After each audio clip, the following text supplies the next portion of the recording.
Well, great to have you along on this hot and humid feeling Monday that is only going to get a little worse with that heat and humidity, highlighting that alert day Tuesday. We gave you that first heads up this past weekend, said, here we go. We've got mid-90s on tap for Tuesday afternoon with that muggy feel. We've really isolated this to the worst of the heat index. That'll be tomorrow afternoon, 100 to perhaps 105 west of I-75. Now, there's going to be a late day storm chance.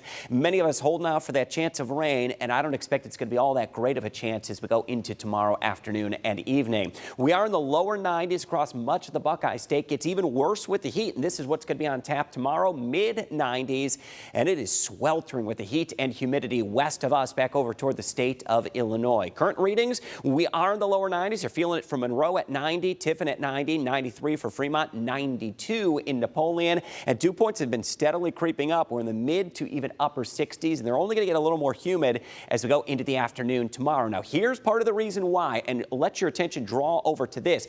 Big area of moisture where dew points are in the upper 70s, near 80 degrees. That is some extreme amounts of moisture in the atmosphere, and there's a partial explanation for why it's so humid west of us. It is called corn sweat. This time of the year, the mature corn crop really releases a lot of moisture into the atmosphere. And look at this, it shows up with the Corn Belt region. That corn sweat is something that is adding that extra moisture to the atmosphere that will contribute in some way, shape, or form to our extreme heat that we're going to be experiencing as we go Tuesday and even into parts of Wednesday. So why so humid? Did you know about an acre of corn can release about 3,000 gallons of water per day? That root system is drawing that moisture up and releasing it into the atmosphere, and we feel that as humidity and mugginess, and that is going to be something that contributes to our feels like as we go through the next 24 hours. So here we are now, we're feeling like the low 90s. It's going to get worse with the heat and humidity into Tuesday. By the afternoon, that heat index, this is the peak of it, 100 to 105 along and west of I-75, maybe closer to about triple-digit heat, Toledo and east,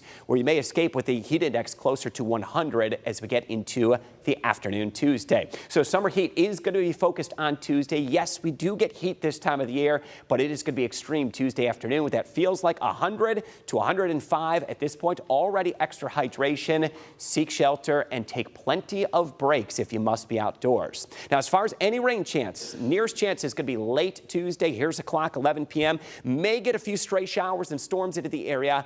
I'm not all that optimistic that we're going to be getting much rainfall Tuesday night or into Wednesday, but we will be on the other side of what could be a cooler trend into Wednesday and Thursday. Mid-90s for Tuesday. It is an alert day. Hot, humid weather. Back into the low 90s Wednesday. A few scattered storms Wednesday. Mid-80s Thursday. One day that sparks the highs in the low 90s for Friday. And there's the cooler trend into the holiday weekend. Back into the upper 70s and low 80s by the end of Labor Day weekend.